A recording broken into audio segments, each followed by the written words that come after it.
नमस्कार, मैं हिमांशु मिश्रा और आप देख रहे हैं द इनसाइड स्टोरी। तो लोकसभा के चुनाव नजदीक हैं और इस बीच ओबीसी पॉलिटिक्स हावी होती हुई देश की राजनीति में नजर आ रही है, क्योंकि भारतीय जनता पार्टी ने मध्य प्रदेश में एक ऐसा फैसला लिया है जिससे पॉलिटिक्स और भी ज्यादा बढ़ती हुई इसके संकेत मिल रहे हैं। क्योंकि भारतीय जनता पार्टी की तरफ से मुख्यमंत्री के तौर पर वहां पर एक चेहरा चुना गया है जो कि ओबीसी से आता है, और दूसरी तरफ एक चीज और हो रही है, इंडिया गठबंधन की बैठक होनी है। तो क्या एक संकेत दिया जा रहा है इंडिया को साफ तौर से कि हम ओबीसी पॉलिटिक्स पर आगे बढ़ रहे हैं, आप अपना स्टैंड क्लियर करिए या फिर आप अब क्या करेंगे? डॉक्टर संजीव त्रिवेदी वरिष्ठ पत्रकार हमारे साथ है। संजीव जी, किस तरह से देखा जाए इसे? मतलब बैठक से पहले एक चेहरा तय करना था, उस चेहरे को तय कर लिया गया है, अब ये चेहरा क्या कोई संकेत दे रहा है इंडिया गठबंधन को? देखिए, मोहन यादव देश में इस वक्त एकमात्र यादव मुख्यमंत्री होंगे। और आप ये देख लिए, मध्य प्रदेश जैसा बड़ा राज्य और वहां पर एक यादव समाज का मुख्यमंत्री बनाया किसने? भारतीय जनता पार्टी ने। ये मैसेज हुआ जो कि उत्तर प्रदेश और बिहार, जहां पर ये जो ओबीसी की राजनीति है खास तौर पर, जिसे नेतृत्व दे रहे हैं यादव समाज के लोग, उनके बीच एक संदेश के तौर पर जाएगा। इस बात को मानकर चलिए कि भारतीय जनता पार्टी कोई ओबीसी की राजनीति अभी कर रही हो ऐसा तो नहीं है, लेकिन उसकी अभी तक कोशिश थी कि वो गैर यादव ओबीसी समाज की राजनीति करे। नॉन यादव ओबीसी, जिसे ईबीसी कहते हैं, एक्सट्रीमली बैकवर्ड कास्ट्स, उनकी वो राजनीति करती है और उसमें से बहुत से लोगों को उसने आगे लाने की कोशिश की है, चाहे वो बिहार की राजनीति हो या उत्तर प्रदेश की राजनीति हो या यूं कह लें कि देश की राजनीति हो। लेकिन पहली दफा उसने एक यादव समाज के भीतर गुलबंदी हो रही थी और उसने ये सोचा कि कैसे हम उस गोलबंदी को, जो कि भाजपा से दूर कर रहा है यादव समाज को, उसमें घुसे। तो ओबीसी की राजनीति में एक नया अध्याय भारतीय जनता पार्टी लिखती हुई नजर आ रही है ऐसे दौर में, हिमांशु, जब प्रधानमंत्री कहते हैं कि जातियां तो केवल 4 हैं, और वो जो 4 जातियां हैं उसमें आप भी जानते हैं कि वो यूथ को, वो महिला को, वो गरीब को और वो किसान को, इन्हीं 4 जातियों को वो स्वीकारते हैं और कहते हैं कि हमारे लिए यही 4 जातियां हैं। और बावजूद इसके आज जातियों पर गुणागणित बिठाते हुए मध्य प्रदेश के मुख्यमंत्री का चयन किया गया है। तो इसका अर्थ क्या है? इसका अर्थ बड़ा सीधा है कि इसके बाद की जो अगली चुनौती है, चुनावी चुनौती, वो 2024 के लोकसभा चुनाव हैं। और लोकसभा चुनाव में अगर कोई थीम जो सबसे अभी माकूल इंडिया गठबंधन को लग रहा है तो वो है ओबीसी पॉलिटिक्स, जातीय जनगणना, खास तौर पर जिसकी दुहाई लगातार देते रहे राहुल गांधी इन चुनाव में भी, और संभव है कि आने वाले दिनों में भी वो यही करेंगे। तो उसकी काट तैयार की जा रही है। और ये बड़ा संयोग है कि 24 घंटे पहले इंडिया गठबंधन की चौथी बैठक की घोषणा होती है। 19 दिसंबर को होगी ये बैठक, और ठीक 24 घंटे के बाद एक यादव मुख्यमंत्री चुना गया। देखिए, ये कहना थोड़ा अजीब सा लगता है कि मुख्यमंत्री यादव समाज से हैं। ये उचित नहीं है। वो उनको हर समाज ने वोट दिया होगा। पर दिक्कत यहाँ ये है कि अब भारतीय राजनीति में जातियों की प्रधानता ऐसी होती चली जा रही है कि आपको इस तरह से चीजों को इंटरप्रेट करने की जरूरत पड़ रही है।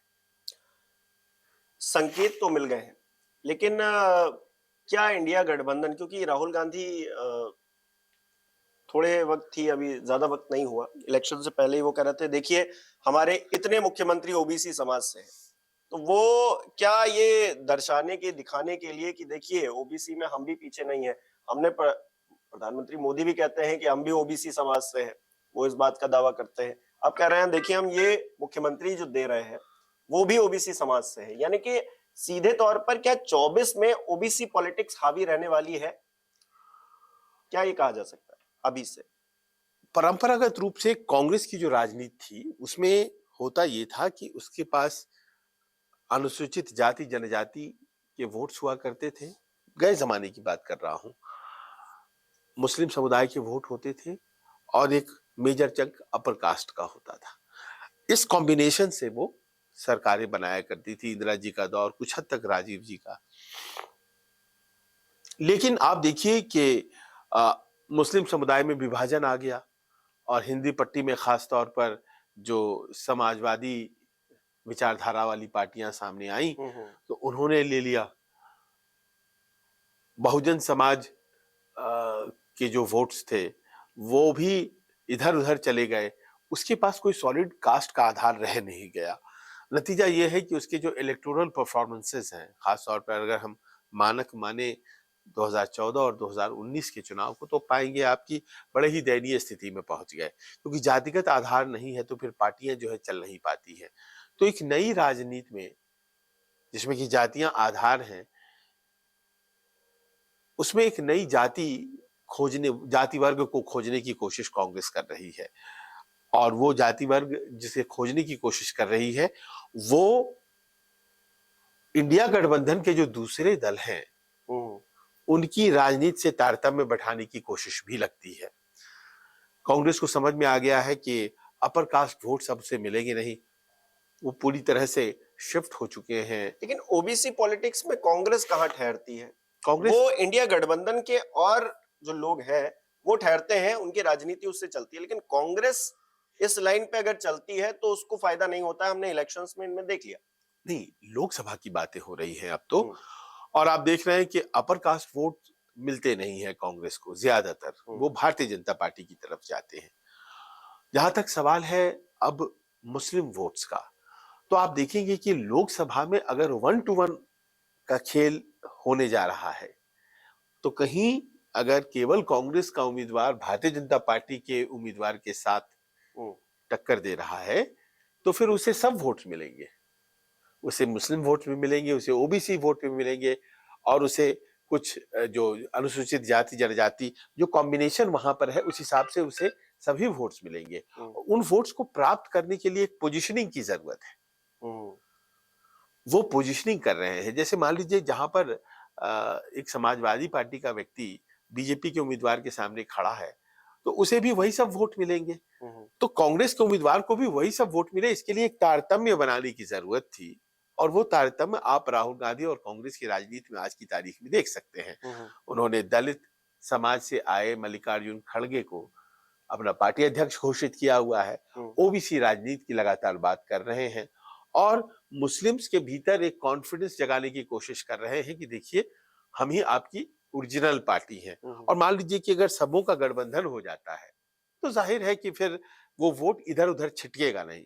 कोई सपा का तीसरा उम्मीदवार वहां खड़ा होगा नहीं जहां कांग्रेस का उम्मीदवार खड़ा है, कोई कांग्रेस का उम्मीदवार कोई तीसरा खड़ा नहीं हो जाएगा जहां सपा का या आरजेडी का उम्मीदवार खड़ा है या जेडीयू का उम्मीदवार खड़ा है। तो ये एकरूपता लाने की कोशिश की जा रही है।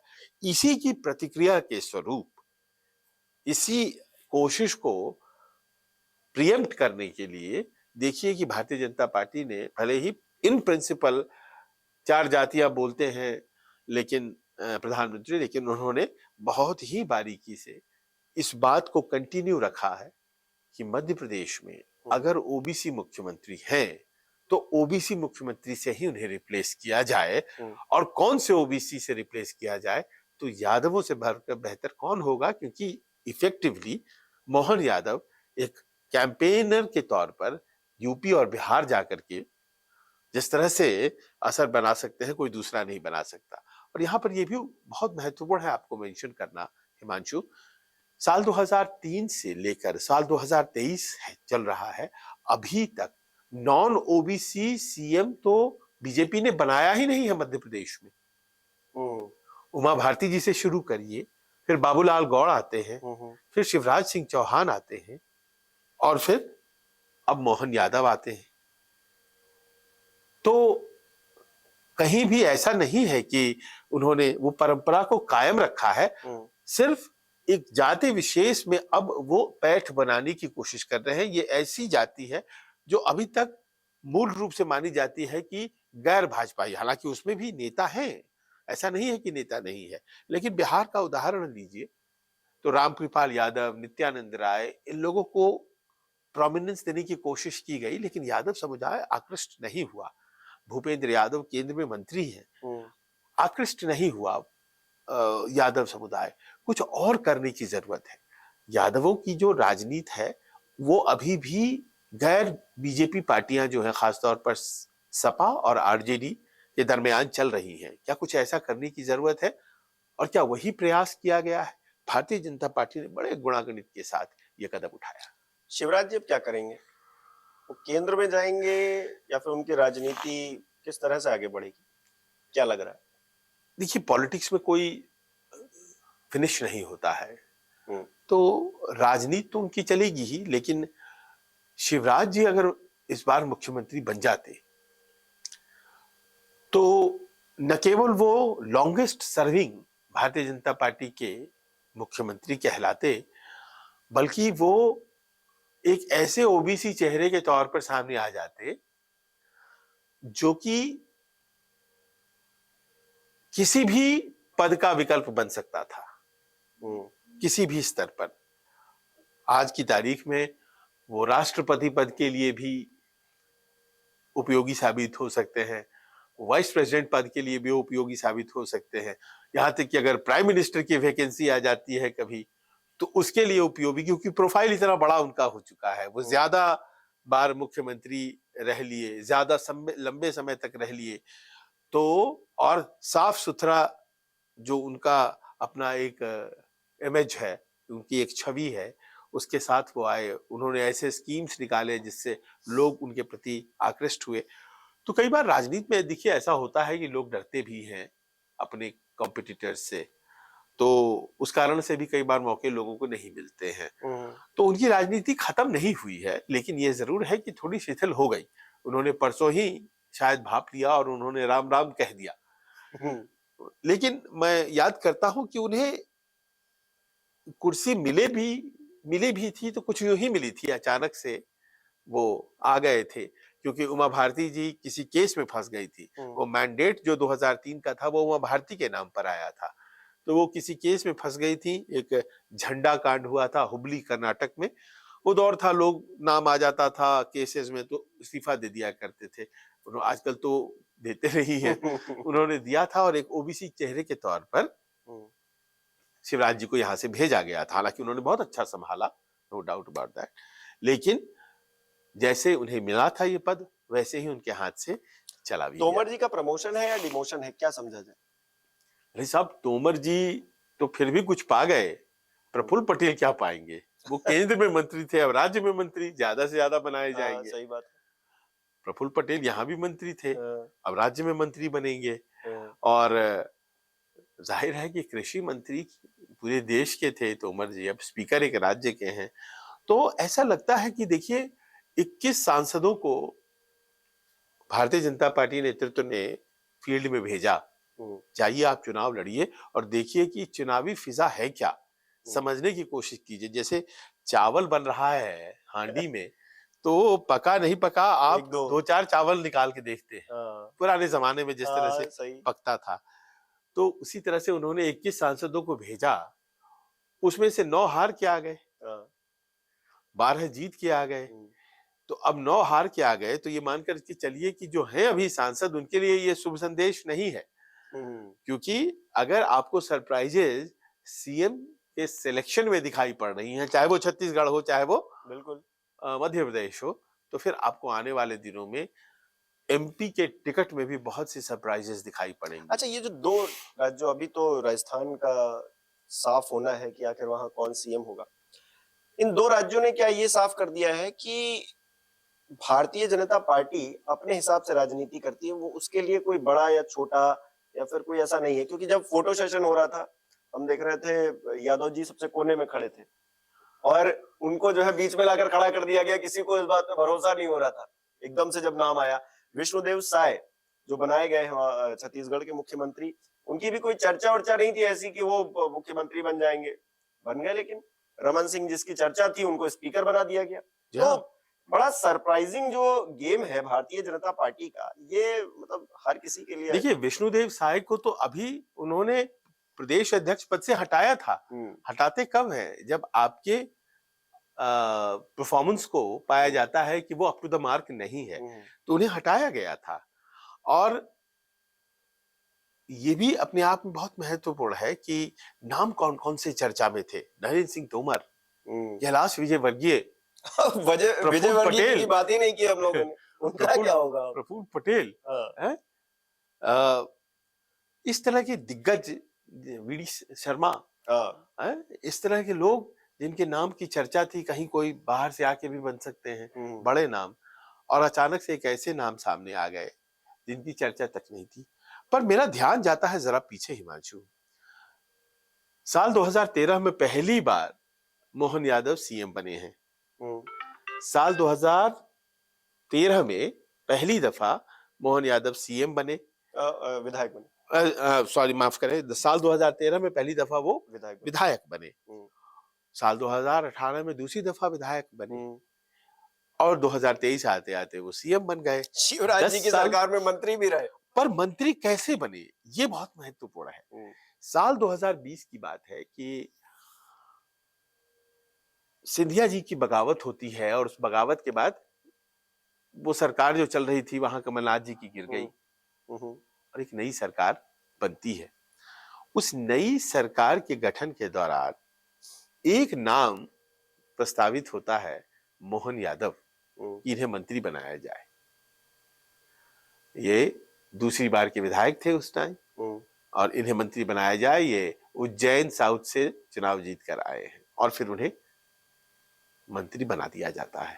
हायर एजुकेशन मंत्री बनाने, क्योंकि हायर एजुकेशन में बहुत कुछ काम ज्यादा नहीं होता है, लेकिन कर चुके हैं डॉक्टर यादव। तो डॉक्टर यादव मंत्री बन गए, और देखिए कि बहुत ही साइडलाइन तरीके से मंत्री तो बन गए, लेकिन कोई खास कभी नाम आपने मीडिया में भी नहीं देखा होगा, और जिस तरह से, लेकिन उस वक्त खास तौर पर इन्हें मंत्री चुनकर के बनाया गया था। अब क्यों चुनकर बनाया गया था मुझे नहीं पता है, लेकिन ये उस वक्त हैंडपिक होकर के दूसरी बार के विधायक, और बहुत से वहां विधायक थे जो इनसे ज्यादा बार के विधायक थे, यानी कि नजरों में थे ये किसी के, किसी की नजरों में थे। और जैसे बड़े बड़े लोग जब वहां चुनाव लड़ने के लिए भेजे गए, तो ऐसा लगा कि इन लोगों में से कोई मुख्यमंत्री होंगे। बिल्कुल बिल्कुल। भगत सिंह कुलस्ते अपना ही चुनाव हार गए, तो इन लोगों में से कोई होंगे, यही हम लोग सोच रहे थे। केंद्र के मंत्री अगर भेजे जा रहे हैं, और केंद्र में कृषि मंत्री जो है अगर वो भेजे जाए, वो दरअसल स्पीकर बनाने के लिए तो आप भेज रहे हैं, ऐसा तो नहीं है।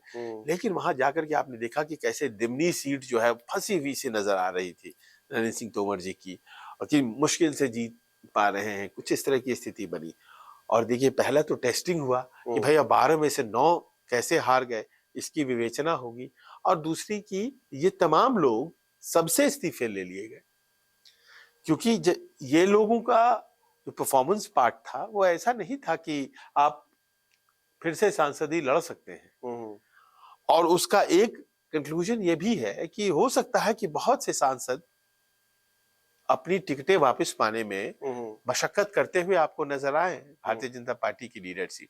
बहरहाल, जो सबसे बड़ी बात है कि इंडिया गठबंधन के लिए ये एक, यूं कह सकते हैं कि इतनी जबरदस्त हार के बावजूद एक उन्हें कोई रास्ता जरूर दिख रहा है कि उनकी राजनीति सही दिशा में जा रही है। अच्छा, अगर ओबीसी पॉलिटिक्स हावी रहती है 24 में भी, तो दूल्हे के तौर पर कौन सा ऐसा नाम है जो मतलब इंडिया गठबंधन में आगे रह सकता है, या फिर वो प्रस्तावित तौर पर उसको हर कोई स्वीकार कर सकता है? ऐसा देखिए, आप किसी दूसरा ओबीसी का चेहरा लाते हैं अगर इंडिया गठबंधन की तरफ से, तो मेरी समझ में, हो सकता है कि मैं गलत हूं, वो प्रधानमंत्री मोदी के चेहरे से बड़ा तो हो नहीं सकता है। नहीं, फिर भी कोई ना कोई तो हो सकता है। कौन हो? कोई भी हो सकता है, लेकिन वो ओबीसी का चेहरा मोदी का जो चेहरा है उससे तो बड़ा होगा नहीं। तो आप स्टार्ट ही करते हैं सेकंड लीड से, हम्म आप उस गेम में नहीं जाएंगे। जो जैसा मुझे प्रतीत होता है, आप अगर किसी दलित चेहरे को आगे करते हैं, हम्म वो ज्यादा बड़ा स्ट्रॉन्ग काट है, उस वोट बैंक को समेटने का एक प्रयास है। जैसे ओबीसी का एक बड़ा हिस्सा इसीलिए भारतीय जनता पार्टी के साथ अब जाने लगा है, और ये जो नॉन डोमिनेंट ओबीसी है, जिनके बारे में आप बहुत ज्यादा सुनते नहीं है, पर ये सच है कि वो अब भारतीय जनता पार्टी के साथ, हाँ, वो एक तरह से वो अपने आप को एसोसिएट कर चुका है। जैसे कहते हैं कि नीतीश कुमार की का जितना बड़ा वोट बैंक था, उसमें उन्होंने खुद आदत डालवाई उस वोट बैंक को बीजेपी में वोट डालने के लिए। आज जब वो बीजेपी से दूर हो गए, तो बहुत सी जातियां अभी भी उधर ही रह गई हैं, क्योंकि उन्हें पिछले 15-20 सालों से आदत पड़ चुकी है भारतीय जनता पार्टी को वोट करने की, और वो लाभार्थी हैं उसके बहुत से योजनाओं के। तो इस तरह से ओबीसी की बहुत से वोट तो मिल ही रहे हैं। ओबीसी के चेहरे के तौर पर किसी को आगे कर देने से एडवांटेज नहीं होगा। हाँ, दलितों के वोट बैंक को लेकर के अभी भी बहस है देश में, और बहन कुमारी मायावती के बाद जो एक राष्ट्रीय स्तर पर स्पेस खाली होता सा नजर आ रहा है, संभव है कि उसमें मल्लिकार्जुन खड़गे जैसे नाम सामने आ सकते हैं। ये तो तय है कि देखिए, राजनीति इसी तरफ जा रही है। अगर चेहरे आप आइडेंटिफाई करेंगे तो इसी तरफ जाती हुई दिखाई पड़ती है। ओबीसी में दूसरी दिक्कत यह है कि इतने ज्यादा चेहरे हैं कि एक दूसरे को सब खींच मारेंगे, तो ऐसे में ये बहुत आसान नहीं होगा। पर मैं इतना तो कह सकता हूं कि आज की तारीख में इंडिया गठबंधन अगर ओबीसी राजनीति के सहारे वैतरणी पार करना चाह रही है, तो उसे इतना ढांढस मिला होगा कि हमारी राजनीति सही जा रही है, तभी तो उसे काउंटर करने की कोशिश मोदी जी ने की। लेकिन मैं यहाँ एक चीज और कहना चाहूंगा कि ओबीसी पॉलिटिक्स तो एक छोटा सा पार्ट हो गया। भारतीय जनता पार्टी जो राजनीति कर रही है उसमें बहुत सारी चीजें इन्वॉल्व हैं। जैसे जो बेनिफिशियरी जो वर्ग है, जिसको अब देखिए कितनी बड़ी घोषणा थी ये कि 5 साल तक आपको वही राशन मिलता रहेगा जो मिल रहा है। तो ये वर्ग क्यों इंडिया गठबंधन के पास जाएगा, ये सवाल हर कोई पूछ रहा है। इसके अलावा आप देखिए राम मंदिर बनके खड़ा हो गया है, ये क्या मुद्दा 24 का नहीं होगा? 370 को लेकर फैसला हुआ है आज ही, सुप्रीम कोर्ट ने भी ठप्पा लगा दिया है अब तो क्या ये मुद्दा नहीं उठाएगी? तो ये तो ओबीसी पॉलिटिक्स तो एक जगह पर है, ये यहां पर आगे निकलेंगे या फिर सिर्फ इसी के बारे में सोचेंगे तो फिर काम बनेगा नहीं। वो जो दूसरे मुद्दे उनको काउंटर करने के लिए आपको मुद्दे लाने पड़ेंगे, चेहरे लाने पड़ेंगे और बहुत मेहनत करनी पड़ेगी। हाँ, कह सकते हैं कि देखिए, जो सत्ता में होता है वो अपने तरीके से राजनीति को भी गढ़ने में सफल हो जाता है। तो जैसे कि ये डोल्स वाली राजनीति आपने बताई, ये पॉसिबल है कि ये बहुत असर इस बार भी चुनावी नतीजों में उसने दिखाया होगा। लेकिन देखिए, मंदिर पॉलिटिक्स पर भारतीय जनता पार्टी को फायदा पूर्व में नहीं हुआ है। नहीं हुआ। कल्याण सिंह कैसे हारते चुनाव, इतना बड़ा उदाहरण है। उन्होंने अपनी सरकार सेक्रीफाइस कर दी थी।